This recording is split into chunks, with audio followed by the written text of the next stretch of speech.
Hello and welcome to Talk of the Bay. I am your host, Len B.A. And I am very pleased to have as my guest today, Jim Christmann. Jim Christmann is skipper of the ocean research vessel Shana Rae. Shana Rae.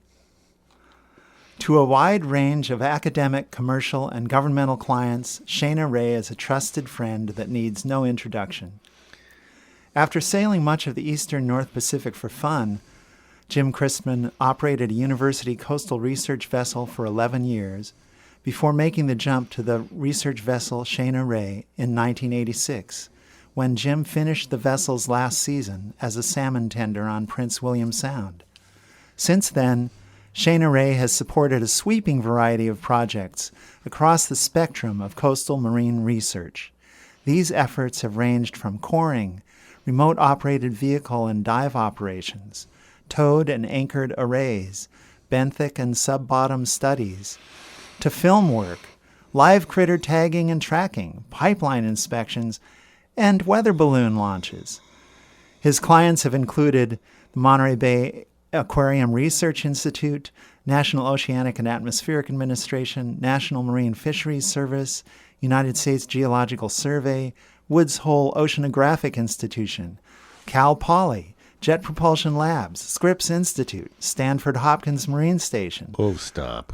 Lockheed Martin, Liquid Robotics, Inc., Kinnetics, the National Geographic Society, the Discovery Channel, BBC, and many, many others. Jim Christmann has lived with his wife, Angie, in Santa Cruz for over 50 years. Jim, welcome to Talk of the Bay. Thank you, Lynn. You have spent thousands of hours at sea operating a research vessel for your many clients. You've probably experienced every kind of weather and ocean conditions in that process. What drew you to marine work in the beginning?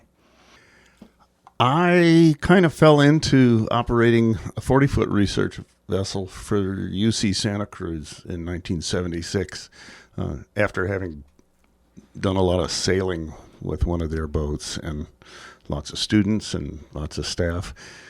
So it was operating that boat for 11 years in support of internal UCSC science teachers and researchers that I really came to see that I really liked supporting science at sea. And I wasn't smart enough to be a scientist myself, but I sure enjoyed supporting what they do. And you've done that now for 36 odd years or so at least, not counting the time with UCSC. Yeah, 36 or 37 years on Shana Rae. Yeah. And then another 11 years before that on university boats. I wanted to correct that pronunciation of Shana. There's a story there. Uh-huh. I bought the boat from a guy named Ray. He feminized Ray to R-A-E because boats are often named after wives or daughters or girlfriends. His daughter's name was Shana, and she was on the boat when I first dropped out of the sky on a float plane and took over the operation of the boat from a guy that needed to be replaced. Her name was Shana. That's how they said it.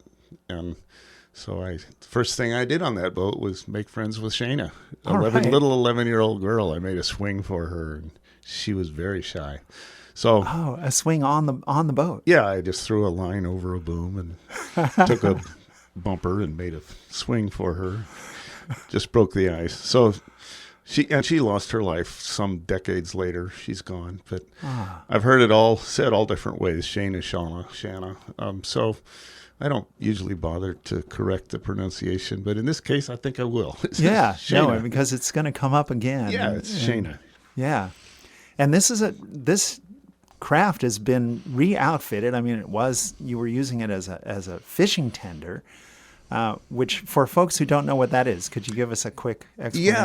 Yeah, tenders are a hugely critical part of the fishing industry, not just in Alaska, but all over the world, I assume. My experience was in Alaska, but it'd be incredibly inefficient for fishermen to have to haul their catch at the end of every long, brutal, hard day to a cannery to have it pumped out or lifted out and refrigerated. So the more efficient way to do that is to have tenders anchor up in established anchorages and have the fishermen all come in, tie up alongside, transfer their catch to the tender's already refrigerated water. It brings the product down to a better temperature much faster, and the fishermen all go anchor up and sleep for 4 hours instead of having to run to town and dump their fish after waiting in line for it'd be an insane way to try to do that any other way. So tenders are a big important part of so you're taking fishing. the catch for several boats all in one and bringing it into cannery or the frozen food processor or whatever it is, whoever's taking there would the be fish. times when one single seiner would completely plug the boat, and that's all I could carry was one seiner's worth of fish. But it still saved him, a 10-hour trip back to town and let him go get some sleep and fish the next day. Right. And there'd be other times where I would handle 10 or 12 small gill netters all week long and take 30 or 40 or 50 loads of fish off of those boats all week and then take them in over the weekend. So it's a very dynamic. Yeah, and I know from talking to Southeast Alaska fishermen that they would often work 16 to 20-hour shifts. So getting that little bit of time to rest between laying the nets out and hauling them in is got to be a huge factor in the human element of what it is to bring fish to our tables. You've done so much. You've been involved with so many different research projects, and in looking through some of the lists of projects that you've been involved with, there were a lot that kind of caught my eye. But for example, you were working with Cal Poly and MBARI. They were doing research on nighttime bioluminescence in Monterey Bay. Did you witness the bioluminescence? What did you garner from being part of that expedition? I'm always really careful to avoid trying to say anything about the science that was being supported on the boat. So I think in that case, if I'm remembering back well enough, those were mostly submersible instruments that were collecting their information about bioluminescence at depths that were not visible to us on the surface of the boat. I just barely remember exactly what was going on that. But bioluminescence is real commonly seen at the surface. I think one of the most memorable things I ever saw was a bottlenose dolphin, flipper, only our Pacific bottlenose dolphin. A couple of them swimming along at the bow of the boat, completely illuminated in bioluminescent glow. I mean, almost down to the features on their faces were showing up in a luminescent glow. It was pretty spectacular. Yeah, no kidding. There were people, everybody stopped what they were doing. They were all up on the bow and everybody was grinning. They were loving that moment. Yeah, it's pretty magical what happens at sea. I've only seen bioluminescence in waves when the waves break. I guess it's the oxygen causes the bioluminescent creatures to light up or something. I think it's the impact, the energy of breaking waves or a dolphin swimming through the water. I think well, again, I shouldn't try to sound like a biologist. I'm a boat driver, but it's that energy that triggers it, and you can throw a cup of water in the ocean and watch that excite those glows. Oh, really? Too, yeah. Interesting. It's that physical energy that triggers that, I think. But don't take my word for it. Talk to your favorite biologist. We'll do that in a different interview. You've done a lot of work with divers, sometimes deep sea divers. Can you tell us about some of those experiences, ones you remember well? The dominant theme there was more commercial work. Most of the hard hat divers that I've worked with were inspecting bay bridges or inspecting pipelines or working on the underside of a ship up in the Bay Area. That's kind of an industrial pursuit. There has to be some good reason to hire a commercial diver because they're expensive. I bet. A lot of backup safety equipment and a lot of insurance and a lot of regulations. So those are mostly commercial efforts and not so much in support of science. I guess the a fun one that touched upon that was when Mythbusters put the boat to work, and they wanted to, confirm or deny the old myth about whether or not a hard hat diver would be crushed and squeezed up inside his hard hat if his air system, his pressurized air system to his helmet, were to fail.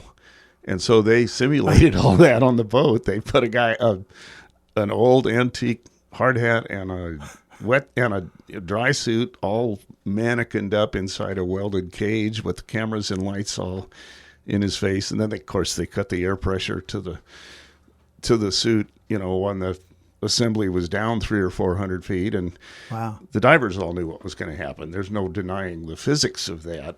Right.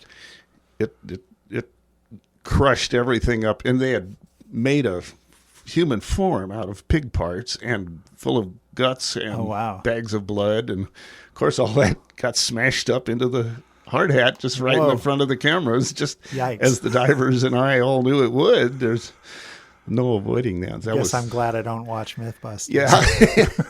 that was fun, but and a lot of people remind me of that, but I always cringe because of all the amazing, wonderful, truly cutting edge science that this boat has supported for the last 37 years or whatever it's been. I hope it's not remembered for the Mythbusters show. It's just, that one was a lot of fun. Right. Yeah. I can imagine it's always different when it's about getting the right shot than it is if you're trying to very methodically gather information. And you've been involved in so many efforts that involve mapping of different kinds and using special kinds of sensing equipment. And when you're out there doing that, do you have to move from place to place, or what's that process like when they're doing a lot of like seafloor mapping or geologic stuff out there? Len, there's just no one answer to that. There's so many different kinds of sampling systems, vehicles, some of them on the end of a wire, some of them autonomous. Sometimes we're completely stationary, and my job is to completely hold things as still as I can. Sometimes I'm shadowing an autonomous vehicle that is completely untethered and on its own. Sometimes my role is simply to launch one of those and then come back a month later and pick it up. So that's a question with as many answers as there are different kinds of instrumentation, and the instrumentation is just exploding all the time. There's all kinds of incredible stuff to be learned, and the innovation with which those guys approach that is just always amazing and really, really satisfying to me to see all the interesting equipment I get to work with and smart people. Yeah, I bet. And, I'm always amazed as I, even just inviting guests to this show, I'll find something by someone somewhere and I'll reach out and invite them for an interview. And we're in a nation of whatever it is now, 240, 250 million people. I've lost track. When you realize that an area like the size of, Monterey Bay has thousands and thousands and thousands and thousands of brilliant people doing amazing work that you've never heard of. And then you multiply that by the size of the country. It's kind of like, you realize the miracle of human enterprise is so extensive and so varied. And you have an opportunity in your work. You get all kinds of different people coming to you for support of their research.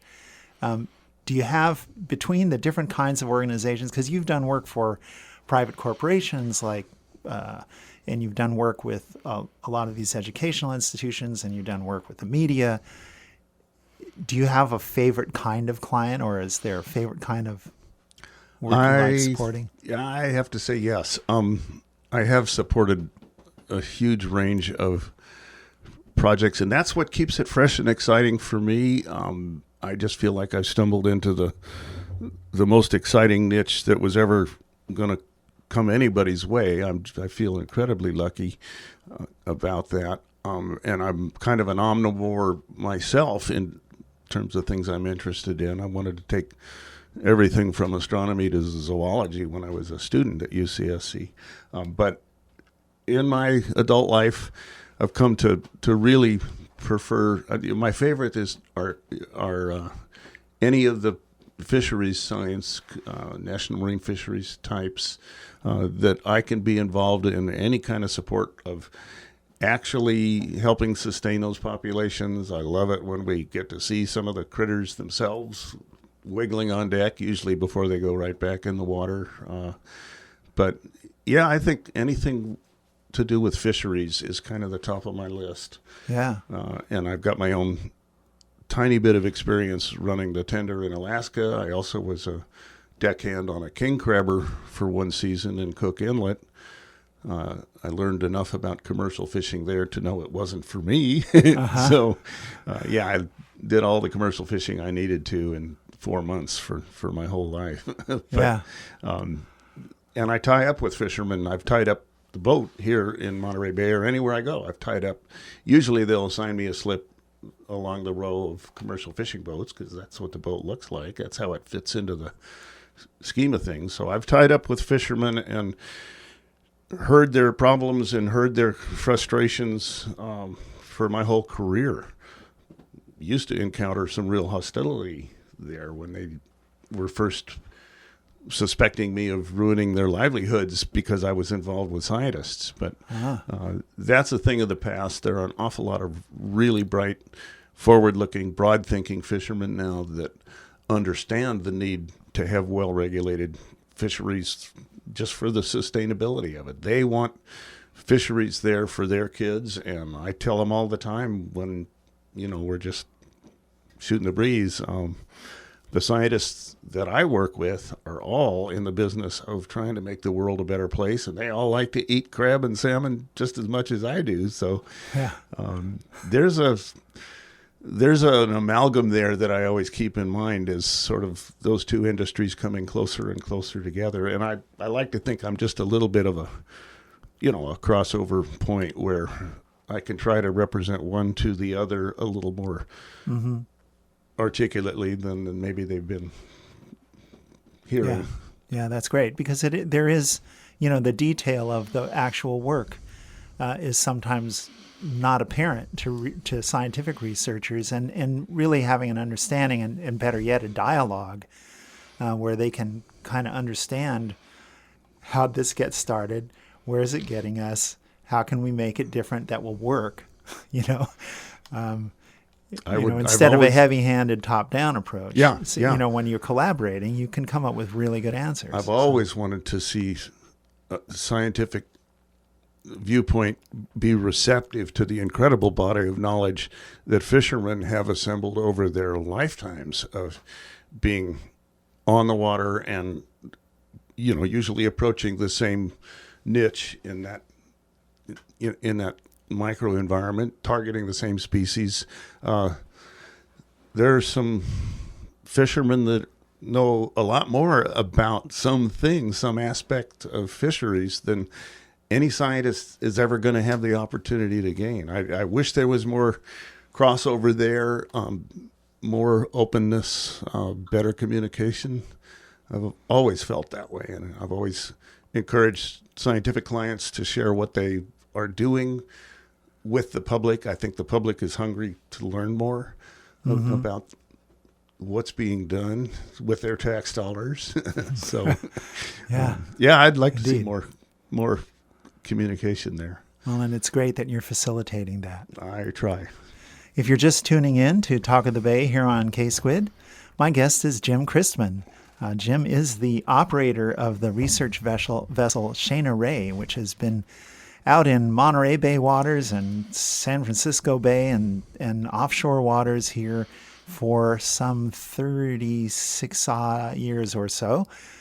And we've been talking about some of his experiences with his clients supporting scientific research out in the ocean, uncovering what most of us have no way of seeing from the shore. So, Jim, you did some work with Department of Defense, and you were, I guess, deploying and retrieving some of those wave gliders made by Liquid Robotics.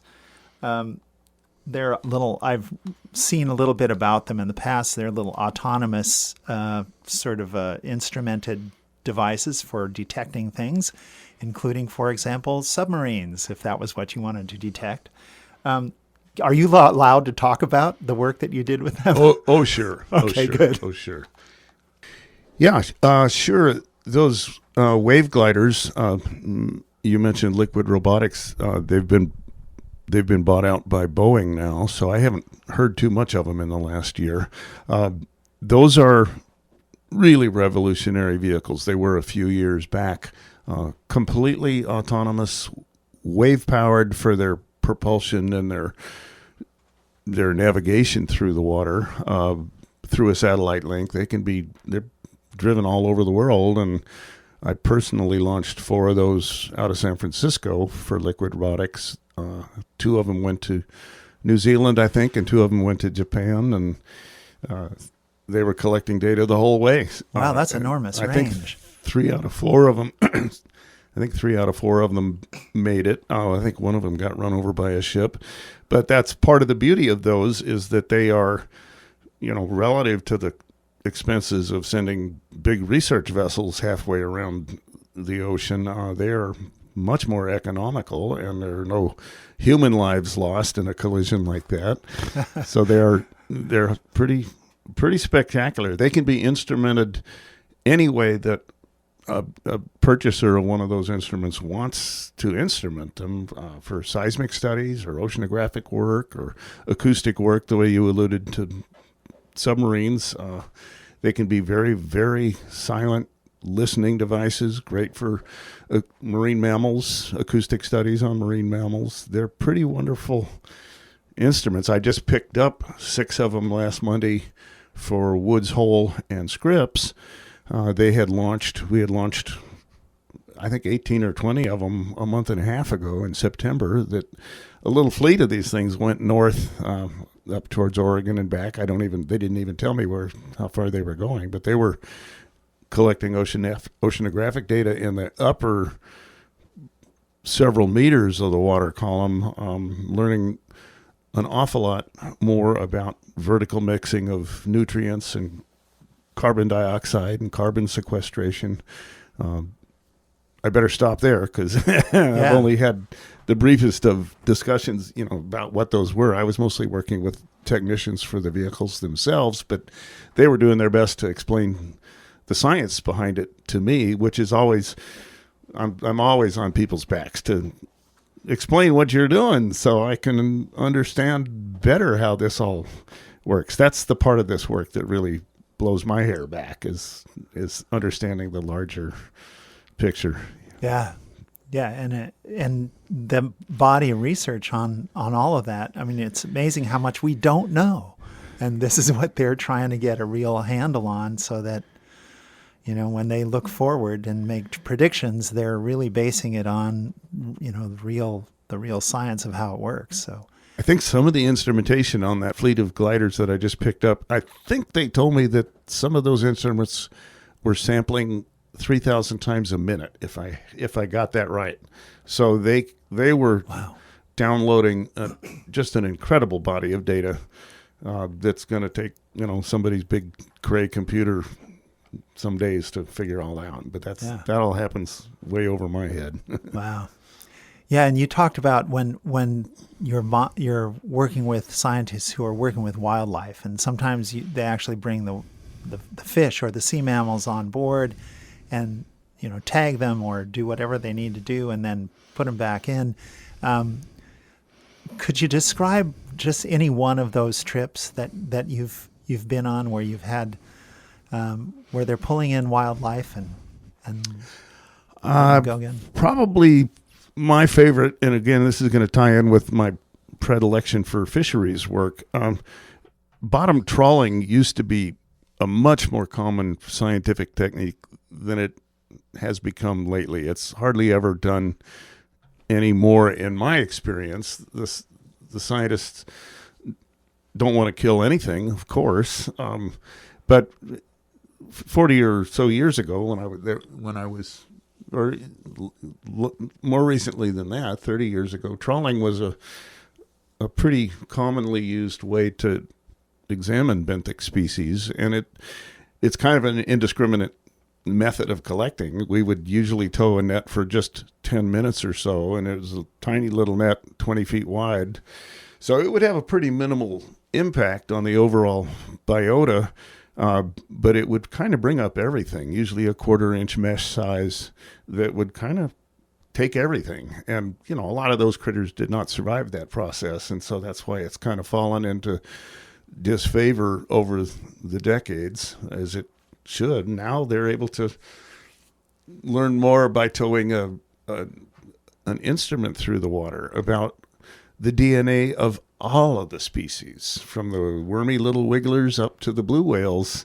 They Wow. can learn more about what's been in that water column with a sensor than they ever could with a bottom trawl. So trawls are not used so much, but when you ask about my favorite, on those trawls, we'd get to dump out a 1/2 bushel basket of virtually everything that went into that net, from crabs to octopus to flatfish. I got a kick out of that. I liked that. And it was easier to justify, the loss of those lives of those, 30 pounds or 20 pounds of animals in the pursuit of understanding the whole system better. It didn't feel like a terribly rapacious thing to do back then, but the technology keeps improving in every way, and they're become more efficient, better, less destructive ways of learning even more as time goes on. It's an exciting time to be alive that way, as you know about medicine and everything else. Yeah, it's multiplying fast. But to see all those creatures that are all inhabiting the same zone like that. That was fun. That just seems like that would be pretty magical. That And was fun. I've had that experience snorkeling in coral reef areas where you have an abundance of wildlife, and just to see all of them together in, like one spot. You pick one spot and you just, hang out there, and there'd be, a dozen species of fish and octopus and eels and echinoderms of every kind, and not to mention all the algae and corals, and it is really amazing, the richness and variety of life. Yeah, and I'm more of a hands-on, eyeballs-on person. I can't imagine that the people that are taking the data off of those DNA samplers are getting quite that same 4-dimensional visual thrill out of it. But their work is probably far more important. They're probably learning a lot more, a lot faster than we used to with our goofy little nets. And that's interesting that they can pull it. I mean, just as they're now using genetic technology to determine the level of the number of COVID infections by looking at sewage. It's like, well, this is good a analogy. really kind of an interesting way of going, where you can essentially take account, like how diluted has the DNA material of this animal come, and how long ago were they there, and that's amazing. It's an amazing time to be alive. Yeah. And you're right in the thick of it. Well, we're going to take a really short break, and we'll be right back with Jim Christmann, operator of the research vessel Shana Rae, in just after this.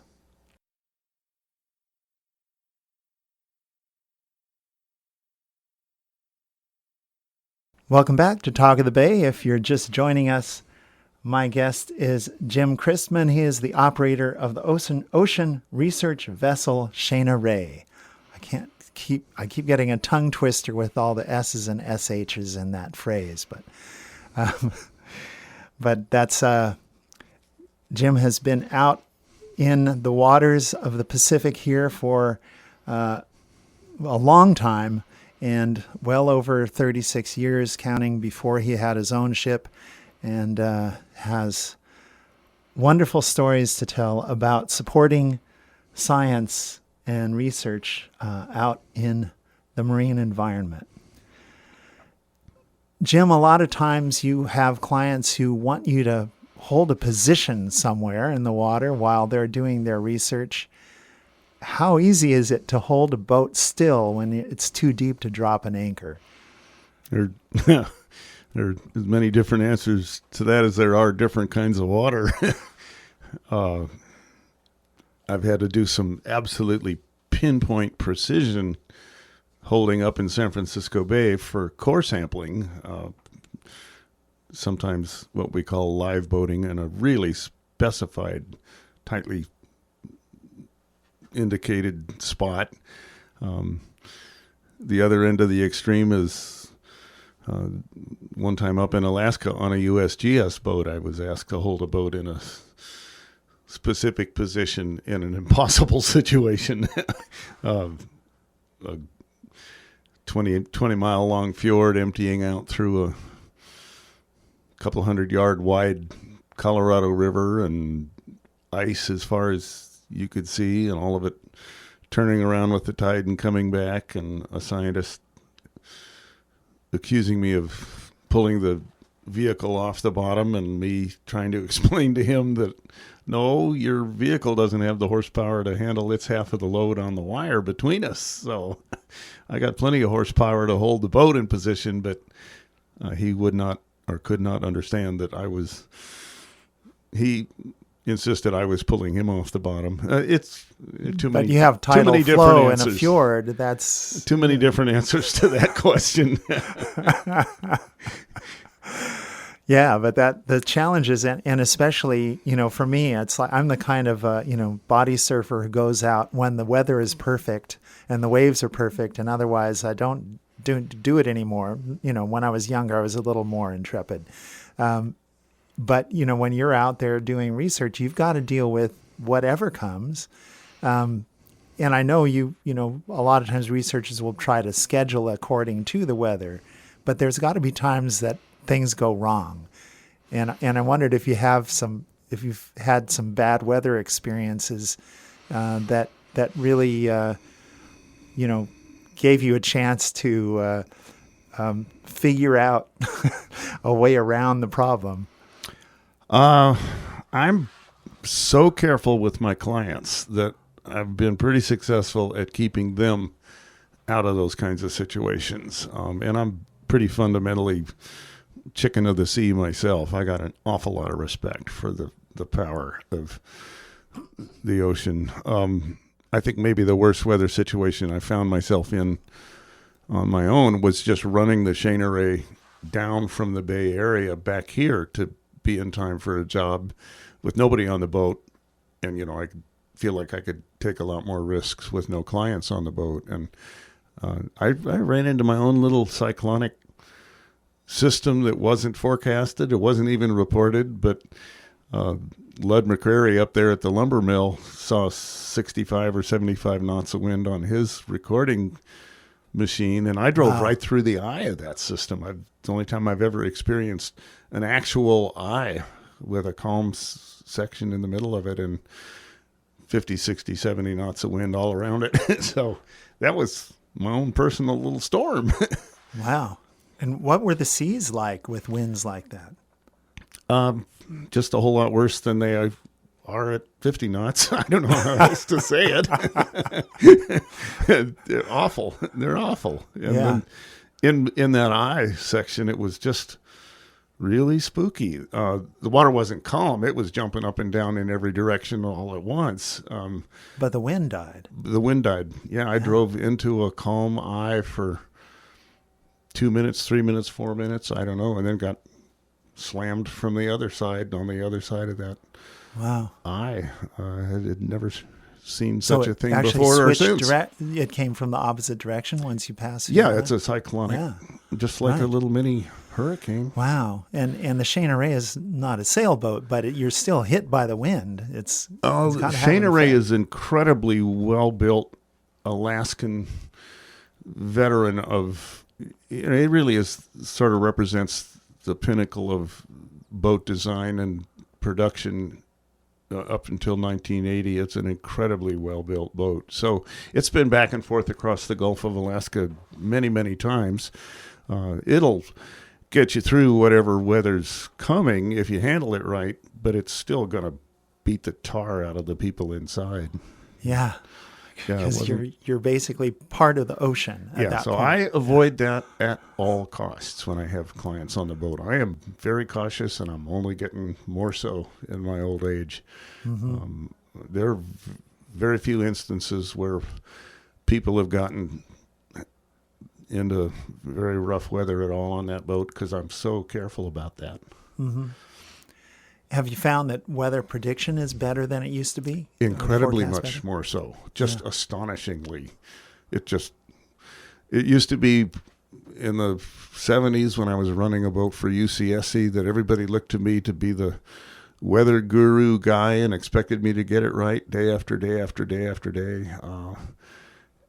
Those days are gone, and now my clients have better access to better government sites than I do. And usually the smart ones are going to be making their own decisions about the weather. I don't have to put much anxiety into that anymore. My best clients are the ones that are coming to me with their own ideas about when it looks good. And so bad weather is pretty easy to avoid these days. Yeah, that's good, and that's critical. I can't imagine. I heard a story from a friend who was bringing a sailing craft down from Washington down to California and got caught in some storm offshore in far northern California. And it sounded, like they were lucky to still be alive after that voyage. So it's not to be tinkered with lightly, that's for sure. Ocean will kill you if you're too casual about it. Yeah. It seems like, I don't know if this is a problematic topic, but it seems like a lot of research organizations now have their own crafts. I know there's a beautiful ship down there that at Moss Landing that Monterey Bay Aquarium Research Institute has, and I've seen other crafts out there that are clearly being used for research. How has the field changed since you started doing this work? Boy, that's a big question that I hope it doesn't have too long-winded of an answer. There weren't very many coastal, smaller research boats around at all when I started in 86. I started in 76 at the university running their boat. I saw a need for more and better and bigger boats just for the requests that were coming to me from internal scientists there at the time. It just wasn't that much around. I tried to get a bigger, better boat going for the university. That's actually how I ran into Shana Rae. Had identified it along with one other visionary guy, Dick Pierce, as a much more promising research boat for the university. And he and I pushed to try and get the university going in that direction for many years, and were not successful. So at one point, I finally kind of decided I had a more varied future if I just kind of jumped ship at the university and went with the Shana Rae itself, and just encountered a much more interesting, broader range of possibilities for myself, and have had more fun than a guy should be allowed to have ever since. So that was the right move for me. There still weren't very many research boats. I'll call them subsidized research boats because I'm not subsidized, but agency boats, university boats, they have proliferated steadily ever since. There have been more and more and more of them. It's a very widely supported, popular aspect of study. Just almost isn't such a thing as a university without its own research boat anymore. It seems to me. Yeah, so if they're all getting their own crafts, I mean, it seems like they'd be better off sharing, one or two or however many they need, or than each having their own. that's all at public expense, right? Yeah, that's a big, huge can of worms that we don't have time for here today. But I would sure like to see more thought put into how carefully those vessels are acquired and funded. And it seems to me that there are an awful lot of them that don't get used enough to support themselves. But, I can't know the internal mechanics of all that. That was even an issue when I was running the boat at UCSC was, do we or do we not do these outside projects? And we did because they generated some income. So I understand that side of it. But it just seems like there are more and more and more subsidized boats all the time. And yeah, I've got feelings about that. Yeah. And nevertheless, you've stayed very busy. You've got a steady clientele and a lot of repeat work. And if I can bring this up, you worked side by side with your wife Angie for so many years, and recently her health has declined. She hasn't been able to participate, and that's got to be enormous loss. To lose that working relationship with her and to have someone that you're collaborating with who's really close to you and that you love being with. That seems like a big loss. And I wondered, how are you adapting to that? Yeah, she was the brains of the outfit for a long time and handled everything from the shore side. And yeah, she's having some cognitive trouble here lately, and just nothing good to be said about it. Everything's a lot harder, and I'm trying to take care of too many things at once. So, yeah, that's not going all that well. But I've seen clearly that I need to keep doing some of my work on a limited basis just to kind of help pay for everything. She's got some expensive help once in a while. So I'm going to stick with it for a few more years, I hope. I love my work, and it's good for my own outlook to go out and work with smart people doing these things. And I'm saying no to some of the longer, scarier jobs up and down the coast, way far away, where I'd be away for multiple nights or even multiple weeks. I don't do those anymore, and that feels pretty good. Other people slow down when they hit my age, so yeah, that's helping me achieve some balance. And I've got some wonderful clients right here around Monterey Bay. The Monterey Bay Aquarium Research Institute people always throw exciting new challenges at me and keep me on the balls of my feet all the time. There's a great crew of people down there. So I'm staying closer to home and just making adjustments and, plodding along. Yeah, good. It sounds like you're getting a better balance. That can be so challenging. I was wondering, the Monterey Bay Sanctuary was created now, I've lost track, 25 years ago? 30, I think. 30 years ago? And I wondered if because you've been working in the area right through that change, have you seen like a qualitative change in Monterey Bay itself from the creation of the sanctuary and the protection that provides? Wow, that's another question that's too big to cram into this microphone here in this chair. All kinds of observations about that. I think one of the ones that I'd be readiest to generalize about is from where I sit, which I've described as something of a crossover seat between fishing and science, commercial fishing and science. There have been some difficult concepts that have been introduced and resisted and then accepted. From where I sit, I think that I see landings at the dock, fish landings at the fish buyer, right up at the head of my dock, H&H Fish.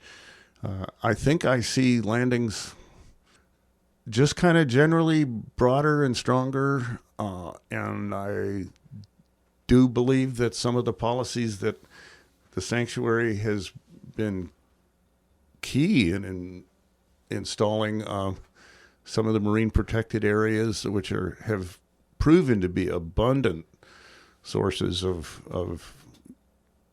recruitment for crab and rockfish and salmon and all of it. I think that's a very effective system, and rock fishing has rebounded beautifully. Again, I really stay away from trying to sound like I'm trying to be a scientist. I'm just a guy who drives a boat, who's around a lot and watches a lot. And I think I see fishing across the spectrum responding pretty beautifully to some of the policies that have come about because of scientists at work at sea, supplying the good data that allows managers to make good decisions. I like to think that that's proving itself to be pretty productive way to go, and I think there are a lot of people seeing that out there with me. I don't know. I don't like to speak for everybody, but that's how I see it. Yeah. Well, that's good news. And we, because worldwide, we're still seeing statistics of, a huge drop in both fish yields and just fish populations. So if we could locally able to protect our own breeding grounds and our own habitat, that's really good news. I think in that area, as in so many others, California is just leading the world in management policies. I'm very proud to live here and have a little, sort of invisible role in helping to support some of that data collection. The Shana Rae's birthed at the Santa Cruz Yacht Harbor, right? And which I guess is not the technical proper term for it, but I think everyone knows what I'm talking about. And you've been there that's been your home berth for a long time. Have you seen changes in the harbor and in the life around the harbor in terms of who's using it and what's going on? Oh yeah, same changes everybody else sees. I had the boat in Moss Landing for 23 years when I first started business. I wanted to be as close as I could be to institutions down there that I saw as potential clients. And then I brought the boat home here to Santa Cruz, 12 or 14 years ago. But then going back even earlier, I spent all of my years sailing out of this harbor. So I've been in and out of this harbor for literally 45 years, I guess. I'm getting to be an old man here. I know the feeling. Lots of changes. Don't see as many hippies driving boats as you used to, that's for sure. Some big, expensive looking boats here now. I don't know how I would generalize more than that. The management at the harbor I just am real pleased and proud at the way things have developed here recently. The dredge crew is just top hands on that thing. They're doing a wonderful job of getting out in front of the annual sedimentation there in that harbor entrance. So those guys are all over it. I'm real happy with them, and that lets me work all winter instead of having to pick up stakes and go to Moss Landing for 2 or 3 or 4 months. That was never a good thing. Wow. For my business or for the crabbers. Yeah. Well, Jim Christmann, it's been wonderful having you on the show, and it makes me kind of go, well, how much could I hire you out to do? I can imagine it would be a real wonderful adventure to go out with you in the Shana Rae someday. And maybe I'll get some science buddies to arrange that for me. But in the meantime, as a non-scientist, before we go, I wanted to ask you if you have, words for the folks who live around Monterey Bay of what you would like to convey to them from what you've learned in your work and what you hope people will be aware of in the months and years going forward. I guess if it's kind of a little bit almost too close to politics here. We've just had a pretty encouraging election where it looks to me like we're going to be working together a little more smoothly in the future than we have in the recent past. So I'm excited about that. And I guess I'd like to see fishermen and scientists, commercial fishermen and scientists, more eager and willing to share more with each other. I think that the two bodies of knowledge are undeniably separate and different and very, very strong in their respective ways. I just feel strongly that if those two bodies of knowledge were to be complementary and using what each other has, it could only make understanding of this whole system better and deeper and stronger and wiser. So, yeah, there are smart people on both sides of that fence, and I'd like to see the fence kind of go away. And we've got just a couple minutes left, and I wondered if you'd like to tell folks how to find out more about what you're doing and any last message you'd like to share. Message would be thank you for sitting through all this. Great little website on the boat. Not very polished or highly technical, but it's just www.shanarae.com, SHANARAE.com, and there's a whole lot more on there than I could ever wave my arms and describe adequately.